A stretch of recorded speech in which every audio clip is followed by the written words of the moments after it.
welcome to Talk from the Terraces. As you can see, we're back to a full team. We've got Casual Sniper back, aka Gav. So just a couple of minutes, Gavin. You was at the Queen's funeral last weekend. Well, sorry, last Monday. Yeah. Could you just tell us a little bit about the atmosphere in London and how the day went? Well, I was lucky enough. One of my good friends, Hels. Hello, Hels, if you're watching. She got a great spot. We were virtually at the top of the mall near Buck House, on the railings. So, it was incredible atmosphere. You know, everyone together up there. You know, there was no hassle. It was great. But it was a surreal experience. Yeah. We both agreed, you know, it was, I think because you didn't know what to expect, but the way it was done, the precision, everything, to watch the guards and that all come down the mall and the precision of them all being lined up and the guys were going up and down, you know, the sergeants checking them all the time. It was incredible. Some experience. It's lovely to be able to say to my grandkids in years to come, and when I'm gone, that I was there. They can say in years to come, Granddad was there. So, Well, they always say that's one thing that the English do well is pomp and ceremony. Oh, it was incredible. Yeah, it was incredible. Unlike football. The first subject in question is again England lost to Italy. We're playing Germany tomorrow night. I don't know what to expect. We've spoke about this before, and I'll come to you first, Martin. Southgate. Enough is enough, surely, isn't it? He's got to go. He's got to fucking. I don't think he will, though. I don't think. And if you watched his excuse, like say that we created chances and there were some positives to take out of it.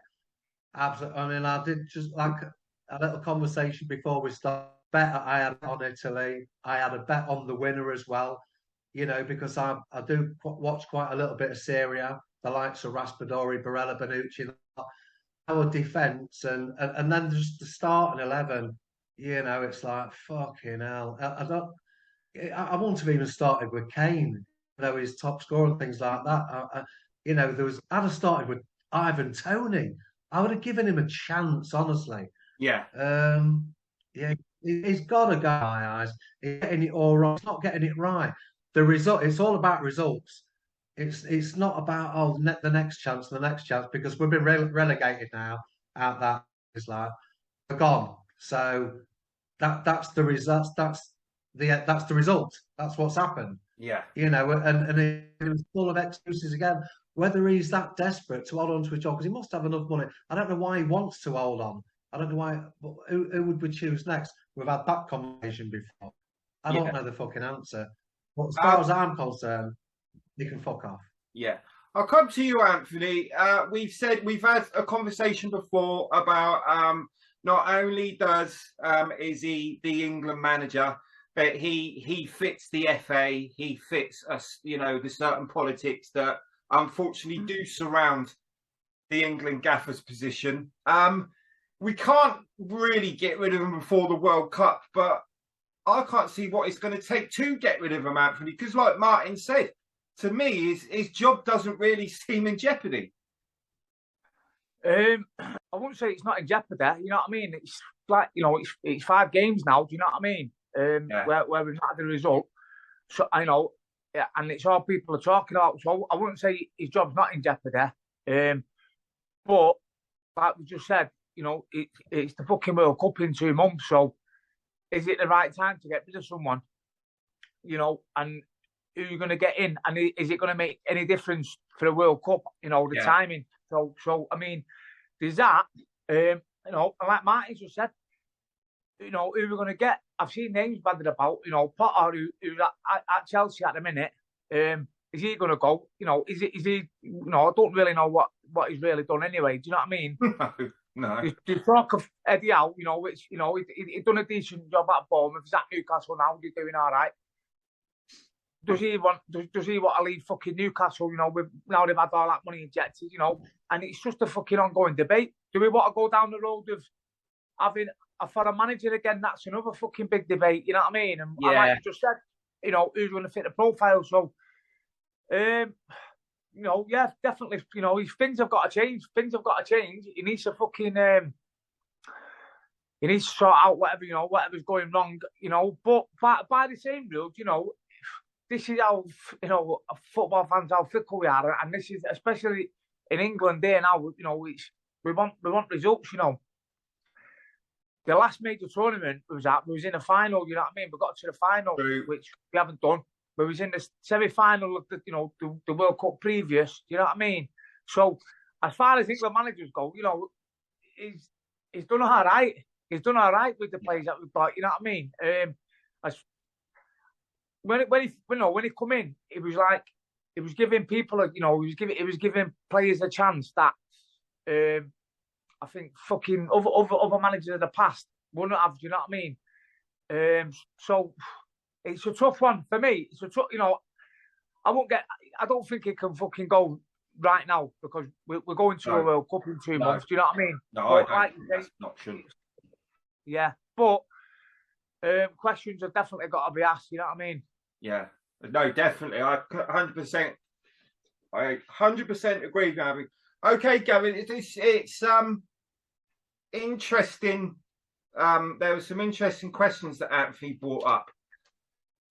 Should we go down the route of a foreign manager again? No. We had all that before, didn't we? Yeah. England's England. You know, we've got to have an England manager. Well, that's for me. You know, to be honest, I had the game on, but I had the sound down. I had it on in the background. I was listening to something else, watching something else on my phone, watching an interview with someone. I don't know.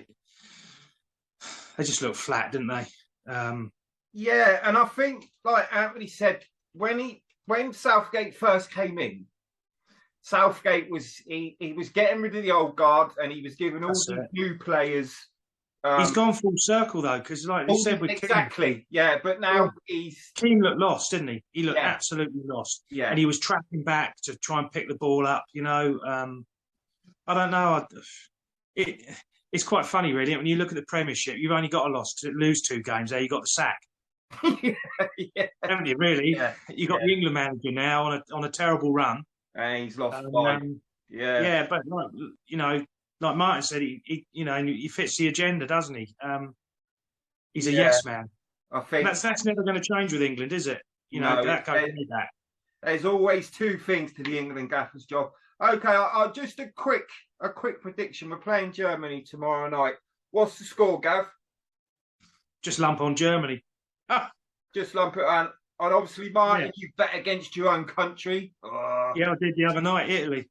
But yeah, exactly. I want what's the score, mate? You can't knock me for it, can you? You know what I mean? I predicted that it would score the winner, and also I'm not 2-0 Germany. Let's say you're going to say 2-0. What do you say, Martin?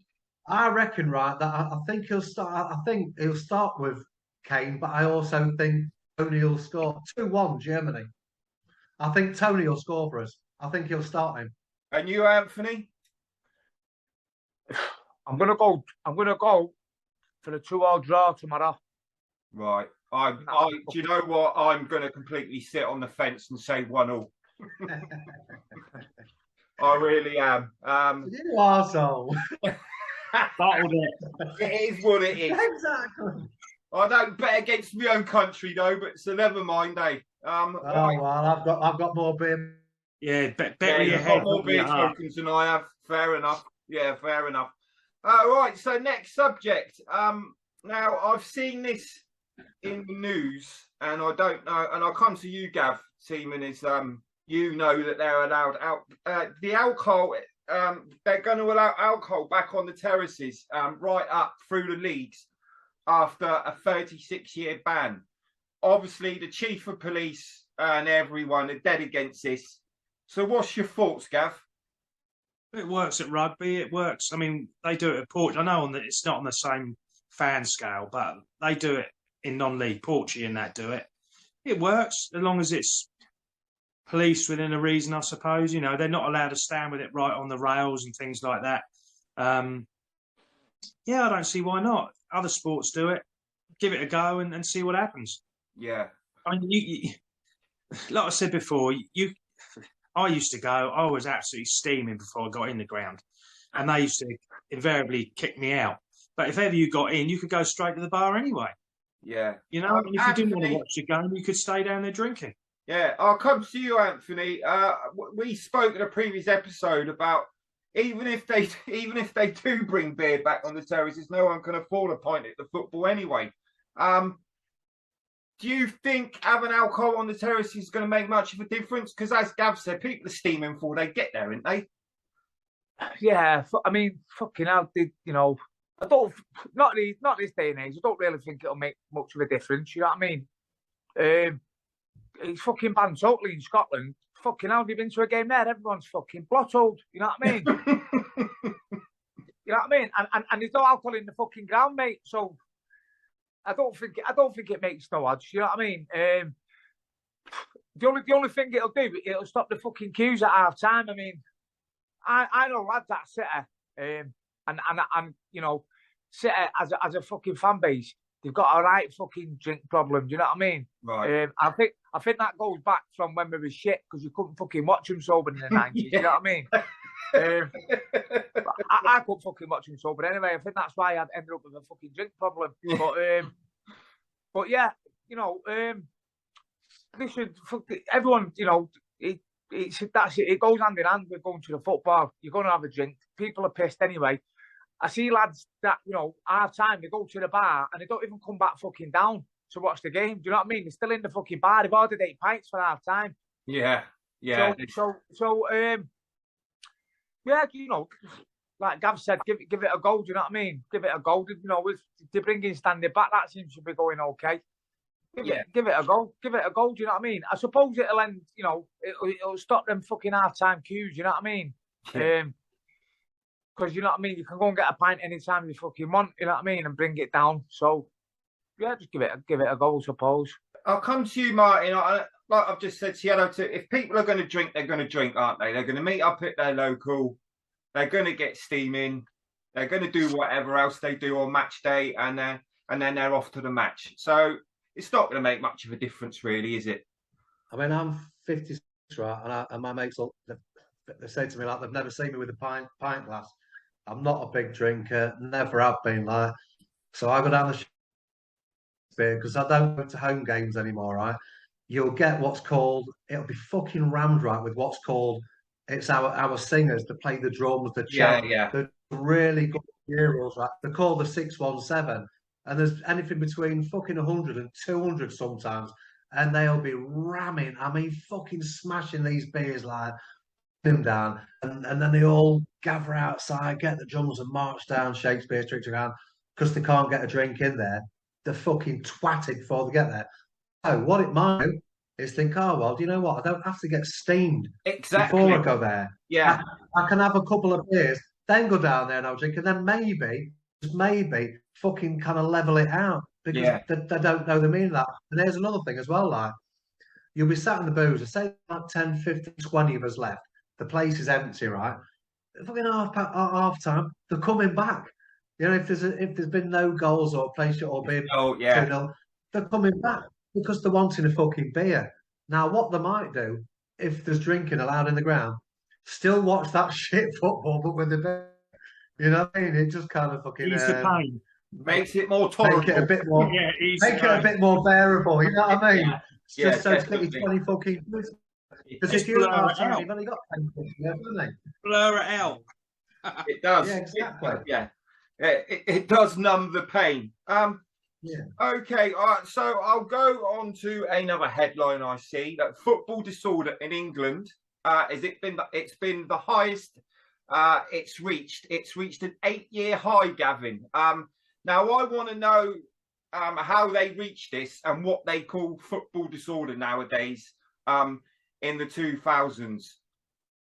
So, what do you think, and what's your opinion, Gavin? Knowing the lads I do at Pompey, I haven't had any feedback for a while of anything, you know, kicking off. I'd imagine, knowing the old Bill, they probably include lobbing something or, you know, something irrelevant, and they'll put that down as disorder. Or pyro. Yeah. bouncing around like you see these nippers, don't you, bouncing about and stuff like that. And yeah, that any little gatherings, they'll just put that down as disorder. No, it's not going to. I've not heard of anything like it used to be in the old days. You know, there probably is incidents. You see a few, don't you, on YouTube and stuff. People film, which I don't agree with, because that just gives the old Bill license to pick people out, doesn't it? Of course it does, but you know, phones are everywhere now. I've not known of any major reports of anything, not down here. Yeah, I don't know where they're getting that from, but I think you might get a bit more now with the way socially there's a lot of unrest. You know, people will go and, like we say, they'll have a drink. They got stuff on their minds, you know, trouble at home, financial, whatever. They go to football. It's a pressure valve, isn't it? You know, you could find an increase in it in the coming few months with the way things are heading. So, Anthony, I'll come to you. What do you think football disorder is? Swearing? These days, mate, you get a fucking 3-year ban if you tell someone to fuck off. Exactly. You know what I mean? Yeah.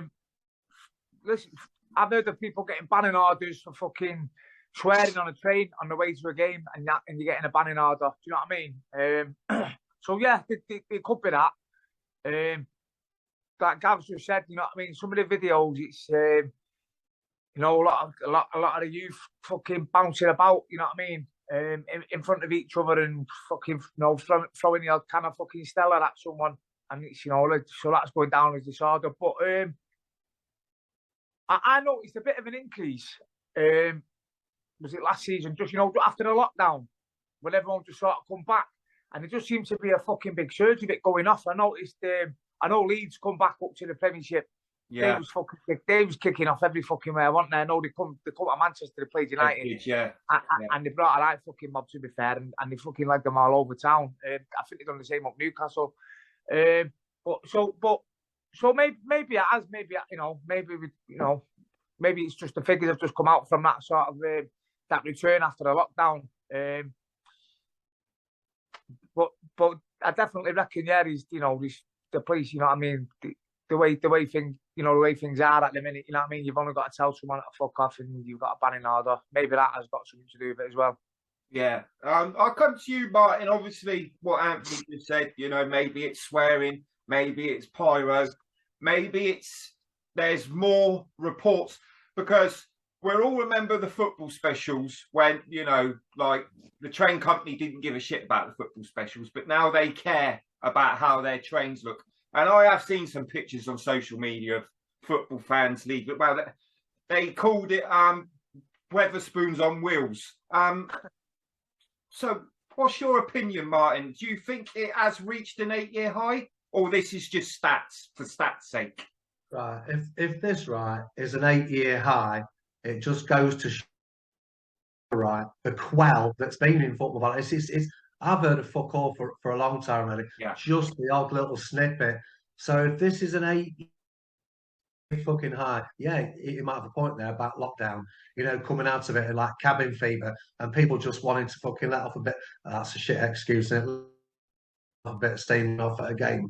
But I've heard fuck all, even in the lower leagues, you know, like League One, League Two, and that lot. Just nothing really. Nothing. It's some bobs. Right now. I don't know. I just think it's like I don't know why they're after the figures though. What's their fucking agenda? You know, with the old bill, or you know, for figures or stats and that lot, you just never know, do you? Because the sly bastards, aren't they? You know, it's us against them, isn't it? I don't know what the agenda is. I think you're absolutely right. If you got your ears, say, you know, football violence is gone. You know, the police have got a good handle on it, and they have.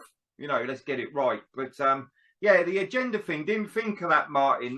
That's an interesting point. I said this years ago at Pompey that they had an agenda, and it was to oust all the lads out of the club, and a lot have gone. Yeah, the working class. Yeah, the proper lads that go and like a beer and a bit of a, you know, a ruck. Yeah, and a lot have left, and they've given them a lot of battle. Yeah, they want to change. You've gone to the cinematic fans, which are easier to handle, easier to police. Of you course, know, Exactly. It's not a working man sport anymore, is it? Let's be honest. Not like it used to be. Not like it used to be, no. Right, okay. I'll go on to the next subject. Anthony, also seen that UK and Ireland are going for a joint bid for Euro 2028. First of all, do you think that's a good idea? Secondly, do you think we'll get it? Because the last time we hosted anything was 96, wasn't it? In England. Well, apart from, you know, the Euros. Apart from the recent, ended up here, do you know what I mean? You know what, we've been screaming out for a major tournament to be held here since '96. You know, and then we had the fucking, you know, the Euros here, 2020 Euros, and then all that fucking happens at Wembley. You know what I mean? Everyone fucking jibs in, you know, fucking hundreds jibbing in, and all hell breaks loose. So, you know what I mean? So I don't know. Do you know, we've already got the stadium. You know, we do it all the time. Do you know what I mean? We hold fucking finals, and we've got massive fucking clubs. You know what I mean? And what have you? I don't see why not. But whether it's, you know, like you say, the UK with Ireland, I don't know. Do you know what I mean? I don't know fucking what sort of fucking grounds you've got in Ireland. You know, Croker Park really, and what have you. But like, yeah, you know, I don't know whether they'll give it us, but fucking let's, you know, put it in anyway. I don't think you wait for our fucking FIFA really fucking like us, did they? So no. I won't hold my hopes up. You know what I mean? I wouldn't hold my breath. I wouldn't. But Martin, I'll come to you, and obviously, I'm just thinking now what you said about the agenda. Maybe the agenda is to not have the 2028 Euros here. That's why they put in this 8-year high stuff. I just think having it in the UK and Ireland, firstly, when there's games in Ireland, I think there's potential for trouble because of the politics and everything else. And I also think it's a bit unfair that fans have got to go between two countries. What's your thoughts, Martin? You took us right out of my mouth there with politics, right? I mean, I'd like that. I would. I don't mind the idea of that because you've got a little bit of choice, and I quite like it. I don't forget it because, yeah, you're right. I don't think they fucking like us, you know. But if it's based on like kicking off, because we're all right, that's steam the ground, right? But there wasn't untold violence there. All there was a breach of fucking security. All they'd have to do is up that. There wasn't untold violence. But if you look everywhere else, if you look like what's going on in Turkey, Italy, and that lot, and you'll see like fucking hundreds of people getting it, taking ends, but it's like severely, you know, it's like, and so they can't pull it. They're obviously not capable of policing. We're not having that here. You can't take them there. It's like we daren't anymore. Or no. What is going on over there? I mean, it's like in Poland, places like that. You know, like where the ultras have a say with the squad. If they're really shit, you'll see them confronting the manager, the players, like that, and they look like they're fucking shitting it. You won't get that here.